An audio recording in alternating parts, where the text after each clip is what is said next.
विद्यार्थियों, आपने प्रस्तावना में एक शब्द पढ़ा है संप्रभुता, कि भारत एक संपूर्ण प्रभुत्व संपन्न देश है। इंडिया एक सॉवरेन कंट्री है।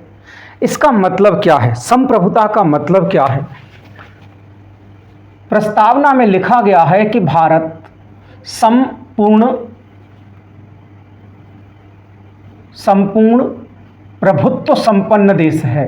प्रभुत्व संपन्न देश, सही है।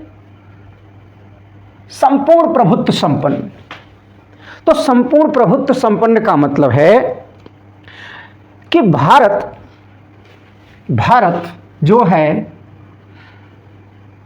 वह अपने आंतरिक मामलों में और बाह्य मामलों में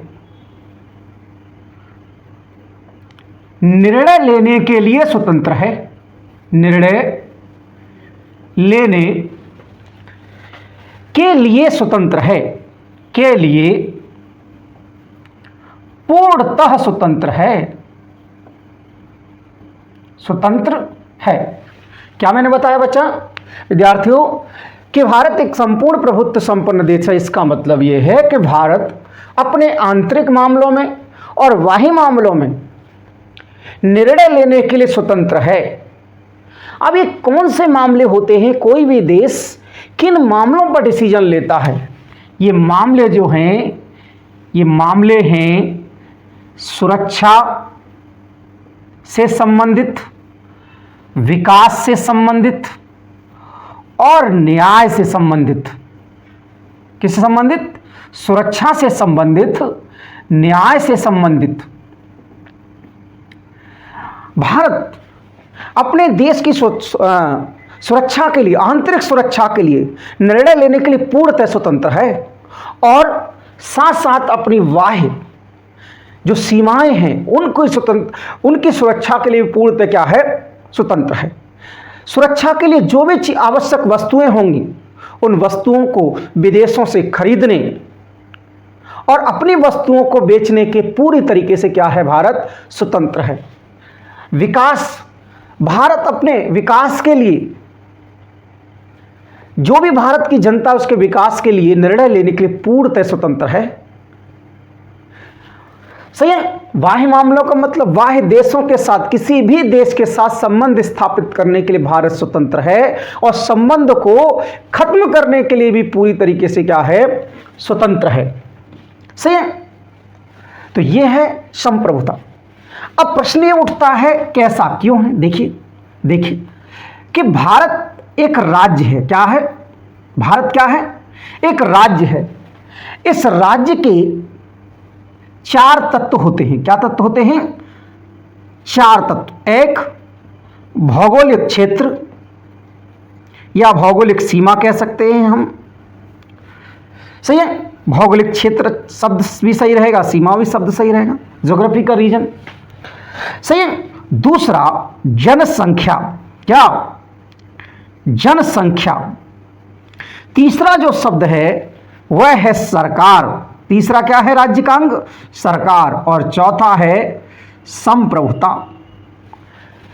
देखिए, स्वतंत्रता से पहले भौगोलिक क्षेत्र भी था, स्वतंत्रता से पहले जनसंख्या भी थी, स्वतंत्रता से पहले सरकार भी थी, लेकिन एक चीज नहीं थी, वो थी संप्रभुता।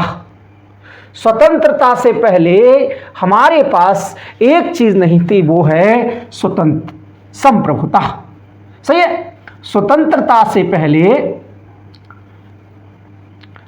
पहले ये नहीं थी। ये कब मिली है? स्वतंत्रता के बाद। सही है। इसका मतलब ये है कि स्वतंत्रता संघर्ष क्या है? स्वतंत्रता संघर्ष एक यात्रा है। क्या है? एक यात्रा है जिसका गंतव्य, जहां पहुंचना, जिसका अंत क्या है?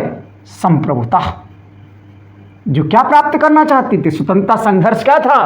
फ्रीडम स्ट्रगल, संप्रभुता को प्राप्त करना, शासन करने की शक्ति को प्राप्त करना। सही है क्या? शासन करने की पूर्ण स्वतंत्रता प्राप्त करना, शासन करने की पूर्ण स्वतंत्रता। सही है।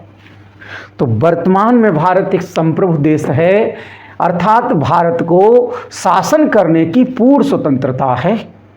कोई भी देश, किसी भी देश को का यह कर्तव्य है कि वह अपनी संप्रभुता को बनाए रखे, अर्थात शासन करने की स्वतंत्रता को किसी भी हालात में बनाए रखे। क्योंकि जब शासन करने की स्वतंत्रता होगी तभी स्वतंत्रता, न्याय, बंधुत्व जैसी चीजें हो पाएंगी, एक न्यायपूर्ण समाज की स्थापना हो पाएगी। तो मुझे उम्मीद है कि आपको यह शब्द समझ में आ गया होगा। इस शब्द का प्रयोग जो है प्रस्तावनामे का किया गया है। कहाँ किया गया है इस शब्द का प्रयोग? प्रस्तावना में। सही है, कहाँ किया गया है? प्रस्तावना में शब्द का प्रयोग किया गया है कि हम भारत के लोग भारत को संपूर्ण प्रभुत्व संपन्न, क्या भारत कैसा देश है? संपूर्ण प्रभुत्व संपन्न, टोटली सॉवरेन कंट्री। क्या है? India is a totally sovereign country. मुझे उम्मीद है कि अवधारणा आपको समझ में आ गई होगी। आपका कोई भी डाउट है तो नीचे आप कमेंट करके हमें पूछ सकते हैं और अपना डाउट क्लियर कर सकते हैं। सही है। पेज को ज़्यादा से ज़्यादा फॉलो कीजिए, चैनल को सब्सक्राइब कीजिए। वास नीति IAS, वास नीति IAS का ये चैनल है, YouTube चैनल, इसको सब्सक्राइब कीजिए। धन्यवाद।